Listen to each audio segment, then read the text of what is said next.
ద్వారా కాలుష్యాన్ని కూడా నియంత్రించదలుచుకున్నాం. అందుకే ఇవాళ ఈ గొప్ప కార్యక్రమాన్ని తీసుకున్నాం. ఈ గొప్ప కార్యక్రమంతో హైదరాబాదు నగరానికి తాగునీటి సమస్యను పరిష్కరించడమే కాదు, నల్గొండ జిల్లాను పట్టి పీడిస్తున్న ఈ మూసి కాలుష్యం నుంచి నల్గొండ జిల్లాకు విముక్తి కలిగించే బాధ్యత ఈరోజు తీసుకున్నాం. ఒక ఆయన అంటున్నాడు, అయ్యా ఇది కాళేశ్వరం నీళ్ళే కదా అని. ఆయన తాటి చెట్టు లెక్క వెరిగిండు కానీ ఆవకి తాటికాయ అంతా కూడా మోకాళ్ళల్లో ఆయనకు తలకాయ లేదు. కాళేశ్వరం ప్రాజెక్టు కట్టింది మేడిగడ్డ, అన్నారం, సుందిల్ల, అది కుప్పగూలిపోయింది. కాళేశ్వరం కాస్త కూలేశ్వరం అయింది. శ్రీపాద ఎల్లంపల్లి ప్రాజెక్టు పేరే శ్రీపాదరావు గారి పేరు మీద ఉన్నది. అది మీ తాతనో మీ ముత్తాతనో కట్టింది కాదు, శ్రీధర్ బాబు గారు తండ్రి కాంగ్రెస్ పార్టీ కట్టింది శ్రీపాద ఎల్లంపల్లి. ఇవాళ గోదావరి నదీ జలాలు నగరానికి వస్తున్నాయనంటే శ్రీపాద ఎల్లంపల్లె మూలం. అక్కడి నుంచే గోదావరి జలాలను పట్టుకొని హైదరాబాదు నగరానికి మనం ఈరోజు తరలిస్తున్నాం. ఆ సంగతి మర్చిపోయి ఈరోజు మల్లన్న సాగర్ నుంచి అంటున్నాడు. మల్లన్న సాగర్ ఎప్పుడే రాజశేఖర రెడ్డి గారు 2008-9లో ప్రారంభించిన ప్రాజెక్టు కాదా? ఆనాడు మహారాష్ట్ర సరిహద్దులో ఆదిలాబాదులో ప్రారంభించిన తుమ్మిడిహెట్టి ప్రాజెక్టు చేవెళ్ల వరకు తీసుకెళ్లాలని ప్రాణహిత చేవెళ్లను ఆనాడు డాక్టర్ వైఎస్ రాజశేఖర రెడ్డి గారు ప్రారంభించారు. దానికి పెద్దలు కాకా వెంకటస్వామి గారి సూచన మేరకు డాక్టర్ బాబా సాహెబ్ అంబేద్కర్ ప్రాణహిత చేవెళ్ల ప్రాజెక్ట్ అని పెట్టుకున్నాం.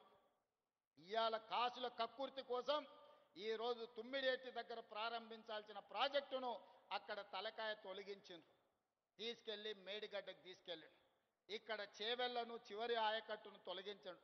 ఇవాళ రంగారెడ్డి జిల్లాకు అన్యాయం జరిగిందంటే ఈనాడు టీఆర్ఎస్ చేసిన అన్యాయం కాదా? ఆనాడు చేవెళ్లలో రాజశేఖర రెడ్డి గారు ప్రారంభించిన ప్రాజెక్టు అటు చేవెళ్ల, వికారాబాద్, తాండూరు, పరిగి వరకు గోదావరి జలాలను అందించడం ద్వారా ఈరోజు ఈ రంగారెడ్డి జిల్లాలో గోదావరి జలాలతోని వ్యవసాయానికి అందించాలని ఆనాడు డాక్టర్ వైఎస్ రాజశేఖర రెడ్డి గారు ఉన్నప్పుడు కాంగ్రెస్ పార్టీ చేసిన ప్రణాళిక కాదా? ఇవాళ కూడా చూడండి, చేవెళ్ల చౌరస్తలో అక్కడ పెద్ద శిలాఫలకం డాక్టర్ రాజశేఖర రెడ్డి గారు వేసిన శిలాఫలకం లేదా? ఆనాడు కాంగ్రెస్ పార్టీలో మంత్రులుగా ఉన్నవాళ్ళు ఇవాళ బీఆర్ఎస్ పార్టీలు ఉన్నారు. వాళ్ళని గుండె మీద చేసుకొని చెప్పమని నేను అడుగుతున్నా. ఎవరు ప్రాణహిత చేవెళ్లకు నీళ్లు తేవాలని ప్రయత్నం చేసిండ్రు? ఎవరు ముఖ్యమంత్రిగా ఉండే రంగారెడ్డి జిల్లాకు, చేవెళ్లకు, వికారాబాద్కు, తాండూరుకు, పరిగికి అన్యాయం చేసింది ఎవరు? వాళ్ళ పక్కన చేరి వాళ్ళతోని అంటగాక్కుంటా ఇంకా రంగారెడ్డి జిల్లాకు అన్యాయం చేయాలని కొంతమంది చూస్తున్నారు. అందుకే ఇవాళ ఈ ప్రాజెక్ట్ ఇదే కాదు, మహారాష్ట్ర ముఖ్యమంత్రితో మాట్లాడుతున్నాం. తొందరలోనే మహారాష్ట్రకు వెళ్తా, అక్కడ ముఖ్యమంత్రిని కలుస్తా. తుమ్మిడిహెట్టి దగ్గర 152 మీటర్లకు మనం అడిగినాం, 148 మీటర్ల ఎత్తున కట్టడానికి వాళ్ళు ఒప్పుకున్నారు. ఏదో వయా మీడియాగా 149 150 మీటర్ల ఎత్తున తుమ్మిడిహెట్టి దగ్గర ప్రాజెక్టు, గోదావరి ప్రాణహిత చేవెళ్ల ప్రాజెక్టును కట్టి ఆదిలాబాదు జిల్లాకు 1,50,000 2 లక్షల ఎకరాలకు నీళ్లు ఇస్తాం. అదేవిధంగా మల్లన్న సాగర్ నుంచి మెదక్కే మలిపిన గోదావరి జలాలను మళ్ళీ రంగారెడ్డి జిల్లాకు తెచ్చి చేవెళ్ల, వికారాబాద్, తాండూరు, పరిగి, కొంత కొడంగల్ ప్రాంతానికి కూడా గోదావరి జలాలను తరలించడం ద్వారా ఈ ప్రాంత రైతాంగాన్ని కూడా ఆదుకునే బాధ్యత కాంగ్రెస్ పార్టీ తీసుకుంటుంది. ఇవాళ నగరం యొక్క ప్రజల యొక్క దాహార్తిని తీర్చడానికి ఈరోజు ఈ సాగునీటి ప్రాజెక్టులు తీసుకొచ్చినాం.